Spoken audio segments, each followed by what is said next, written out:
Bonjour, bienvenue dans cette deuxième vidéo sur Thalès. Maintenant que l'on sait dans quelle configuration on peut utiliser ce théorème, on va rentrer dans le vif du sujet et voir comment le théorème de Thalès nous permet de calculer une longueur grâce au miracle des triangles semblables. Alors, ce qu'on sait des triangles semblables, c'est que les longueurs des côtés de ces deux triangles sont proportionnelles. Alors, j'ai redessiné ici un petit triangle jaune et un grand triangle bleu. Je vais leur donner des mesures. Et là, je vous pose la question, est-ce que ces deux triangles sont semblables? Alors, on le voit assez rapidement que oui, mais en imaginant qu'on ait des nombres un peu plus compliqués, comment est-ce qu'on peut poser les choses pour faire une vérification systématique avec la calculatrice, par exemple? Eh bien, on peut envisager de construire un petit tableau de grandeur, comme ça, avec les dimensions du petit triangle et les dimensions du grand triangle, dans lequel on pourrait reporter ces dimensions-là en prenant soin de mettre les côtés qui sont du même côté, hein, de ce triangle qui a la même forme, petit et grand, dans la même colonne évidemment. Donc ici on mettrait 4 et 8 pour ce côté-là. Pour le côté du bas, 3 et 6. Et puis pour le côté ici à droite, 2,1 et 4,2. Donc là évidemment on voit que c'est proportionnel, mais je voudrais qu'on le fasse comme si les nombres n'étaient pas aussi évidents. Donc comment fait-on pour, si la question est: «Est-ce que c'est un tableau de proportionnalité?» Une des façons de faire est de faire le quotient du nombre, du bas par le nombre du haut. Et donc ici, on voit bien qu'à chaque fois, en faisant 8 sur 4, on trouve 2, 6 sur 3, on trouve 2 et 4,2 sur 2,1, on trouve 2. Et ça, c'est la preuve que ces grandeurs sont proportionnelles, hein. Les dimensions du petit triangle sont proportionnelles aux dimensions du grand triangle. On peut même dire que le 2, c'est le coefficient de proportionnalité. Et en fait, on peut dire aussi que le grand triangle bleu n'est autre qu'un agrandissement du petit triangle. Et le coefficient d'agrandissement, c'est 2. On pourrait envisager de faire le tableau dans l'autre sens en mettant les dimensions du grand triangle en haut et les dimensions du petit triangle en bas. On trouverait 0,5 en fait en faisant les quotients, et on pourrait dire que le petit triangle jaune est une réduction du grand triangle bleu de coefficient 1,5, 0,5. Donc tout ça décrit la même situation. Quand deux triangles sont semblables, les longueurs de leurs côtés sont proportionnelles, le grand est un agrandissement du petit et le petit est une réduction du grand. Pardon. Et tout ça va nous permettre de calculer une longueur, hein. C'est ça le théorème de Thalès, ça nous permet de calculer une longueur. Donc comment est-ce qu'on écrit le théorème de Thalès? D'abord, dans cette configuration-là, on a besoin absolument d'avoir le nom des sommets, hein, pour pouvoir écrire le théorème dans le cas général. Et donc, si vous, dans un exercice, vous avez une configuration sans lettres au sommet, il faut absolument en inventer et les mettre. C'est voilà, comme pour Pythagore, comme pour la trigonométrie, comme pour toute la géométrie au collège. Donc ici, le sommet ici, je l'ai appelé A, et tous mes autres points d'intersection B, C, de sorte que A, B, C soient alignés, et D et E, A, D, E sont alignés, et ce sont les droites BD et CE qui sont parallèles, hein, on le sait. Donc, oui, ça c'est ma petite formule magique pour m'y retrouver. Petit sur grand égale petit sur grand égale petit sur grand. Donc, rappelez-vous, dans la première vidéo, j'ai insisté sur l'importance de ce point-là, l'intersection des deux droites séquentes, parce que quand on doit écrire le théorème de Thalès, c'est un peu le point de départ, hein, on part de là. Et on va regarder les côtés qui sont dans cette direction-là. Donc, le côté de cette direction du petit triangle, c'est AB. D'accord? Mon petit triangle jaune, de ce côté-là, son côté, c'est AB. Et mon grand triangle bleu, le côté du même côté, c'est AC. Donc, je vais écrire que AB petit sur grand sur AC est égal à, et là, je vais aller prendre mes côtés selon une autre direction, selon cette direction-là.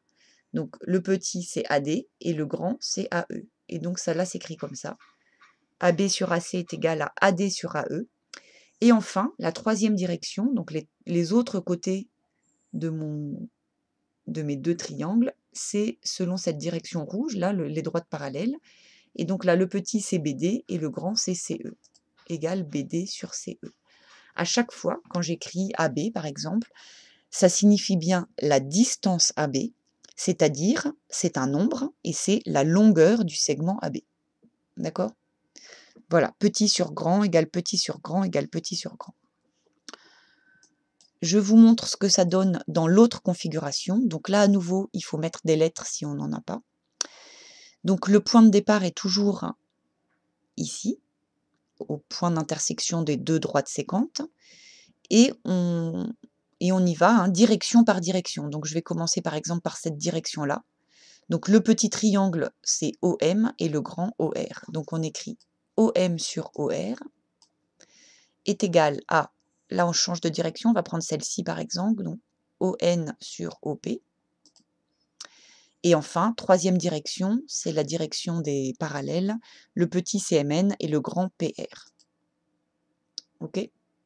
Voilà, c'est comme ça qu'on écrit le théorème de Thalès dans le cas général. Ok? C'est ça qu'il faut retenir. Donc, revisionnez la vidéo éventuellement, entraînez-vous, utilisez la formule magique pour vous aider, sachant que si on faisait grand sur petit égale grand sur petit égale grand sur petit, ce serait bon aussi, hein, ça marche aussi. Ce qu'il faut, c'est pas intervertir en cours de route. Si on décide de faire petit sur grand, c'est jusqu'au bout, jusqu'à la fin des égalités. Et si on décide de faire grand sur petit, on le fait jusqu'au bout de l'égalité. D'accord? Ça dépend si on envisage un agrandissement du petit vers le grand ou une réduction du grand vers le petit, mais peu importe. Moi, en général, voilà, j'ai pris le pli comme ça, je fais toujours petit sur grand égale petit sur grand égale petit sur grand. Alors, on va appliquer ça avec cet exemple-ci.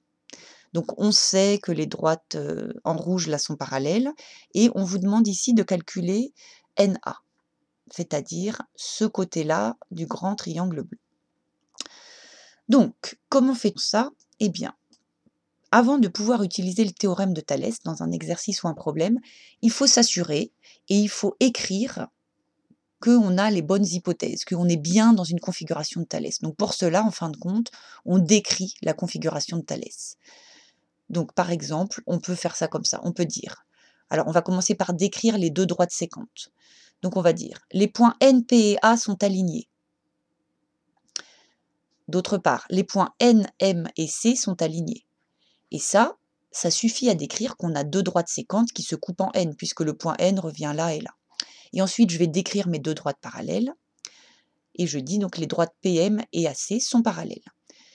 Une fois que j'ai dit ça, j'ai le droit d'utiliser le théorème de Thalès, et je le cite, par exemple en écrivant « D'après le théorème de Thalès, on a… » Et là, j'écris mes égalités avec les lettres. Et donc là, on y va. On va commencer par exemple, donc en partant bien du point N, d'abord selon cette direction-là, petit sur grand. Ça donne NP sur NA. C'est égal à, selon cette direction-là, petit sur grand, NM sur NC. Et enfin, selon la direction en rouge, petit sur grand, PM sur AC.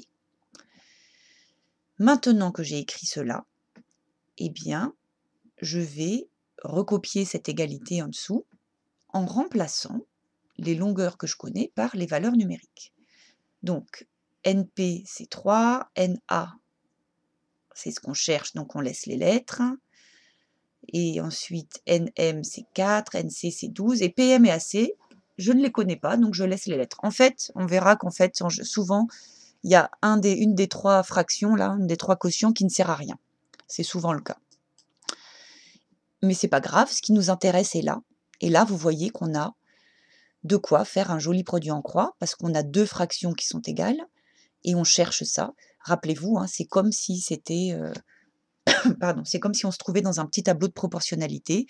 Quand on a deux fractions égales, les numérateurs sont proportionnels au dénominateur. Je peux faire le produit en croix pour trouver NA. Donc, on y va.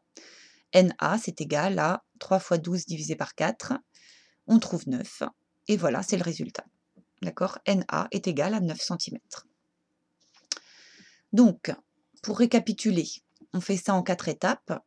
d'abord, on décrit la configuration et on cite le théorème, hein, le petit blabla du début, comme dans Pythagore quand on précise quel est le triangle rectangle et où est l'angle droit, et qu'on cite le théorème de Pythagore, c'est pareil. Ensuite, on écrit l'égalité, enfin ici les égalités avec les lettres, comme dans Pythagore. Ensuite, on remplace ce qu'on connaît par les valeurs numériques. Et enfin, on termine le calcul, donc ici avec un produit en croix. C'est vraiment les mêmes étapes que quand on utilise le théorème de Pythagore, et c'est aussi un peu les mêmes étapes quand on écrit les formules de trigonométrie et puis qu'on termine le calcul. Ok. Deuxième exemple avec l'autre configuration. Donc voilà, donc ici on cherche HP. Donc je décris ma configuration en décrivant d'abord mes deux droites séquentes. BHM sont alignés, EHP sont alignés, et ici BE et PM sont parallèles. Donc d'après le théorème de Thalès, on a HB sur AM. Alors, HB petit sur grand, ok, je suis commencé par cette direction-là, est égal à, dans l'autre direction, HE sur HP, et enfin est égal à BE sur PM. Je réécris tout ça en remplaçant ce que je connais par les valeurs numériques. Donc ici, je l'ai directement barré en écrivant que c'était inutile ici. Je garde que ce qui m'intéresse. Je peux faire mon petit produit en croix là-dedans. Donc j'écris que HP, c'est 2,5 fois 1,2 divisé par 1,8. Et on trouve 1,6666. Et donc là, j'arrondis à la valeur la plus proche en gardant qu'un chiffre après la virgule parce qu'on me donne des valeurs avec un chiffre après la virgule. Donc HP est à peu près égal à 1,7 cm. Et j'ai fini. Ben voilà, voilà le théorème de Thalès. C'est tout simple, hein. Une fois qu'on a reconnu la configuration, le reste est assez facile, quoi, assez simple. Dans la troisième vidéo, on va faire d'autres exemples. Mais pour celle-ci, c'est terminé. À bientôt.